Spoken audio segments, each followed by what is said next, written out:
Guys, চলে আসলাম আজ ডুমুরিয়া কাপালিডাঙ্গা সেই ঐতিহাসিক ধান খেতে। কেউ বা বলে বিল। যাই হোক, এই বিলে অনেক বড় এরিয়া নিয়ে ধান রোপণ করা হয়। এখানে ধান বড় হলে সেইগুলো আবার আপনার ঘোড়ার গাড়িতে করে বাসায় নিয়ে যাওয়া হয়।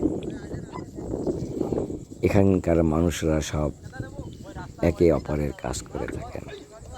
তাদের ভিতরে অনেক মেয়ে যাচ্ছে সারি সারি গাড়ি ধানের। আবার একদিকে মহাজন দাঁড়িয়ে সেই গাড়ি কমছে, কয় গাড়ি ধান তার বাড়ি পৌঁছল। এখানকার মানুষরা অনেক সুন্দর, তাদের সাথে আমরা কথা বলেছি এবং এখানকার মহাজনরাও অনেক ভালো, তাদের সাথেও আমরা কথা বলেছি। তারা সকলেই মিলেমিশে একসাথে কাজ করে থাকেন। অনেক বড় বিলের হওয়ার কারণে এখান থেকে ধান নেওয়ার কোনো আর পদ্ধতি নাই, তাই ঘোড়ার গাড়িতে করে এখান থেকে নেওয়া হয়। মুছে গেছে স্মৃতি, এখনও প্রাচীন কালের কিছু ঐতিহ্য তারা ধরে রাখছে এই কাপালিডাঙ্গার মানুষরা। তারা এখনও সেই আদিম মতন কিছুটা চলাফেরা করে, তাদের মন অনেক ভালো। যাই হোক, আমি এই পুরো বিলটা ঘুরলাম। কেউ বা আবার এক সাইডে সেই আপনার অন্য কাজও করছে, আর ঘোড়ার গাড়িগুলো চলে যাচ্ছে। এখন তারা বিভিন্ন দিক থেকে বিভিন্ন গাড়ি যাচ্ছে, সব ধান ভরে ভরে উঠছে। শত শত গাড়ি এই বিল থেকে যেতে।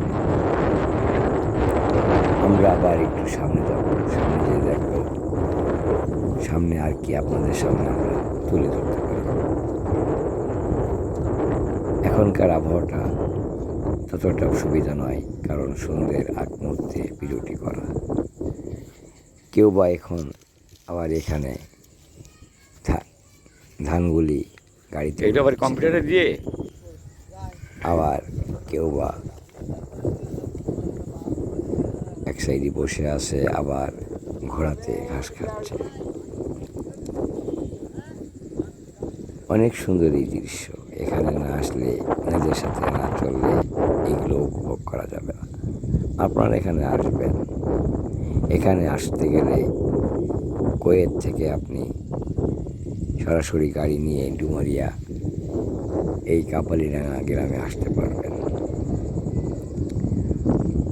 বছরে 3 বার এখানে ধান কাটা হয় এবং লাগানো হয়। এই গাড়ি 3 বার ব্যবহার হয়, আপনারা আসলেও আসতে পারেন। এখানকার মানুষরা তো ভালো, সেটা তো বললামই। আবার কেউ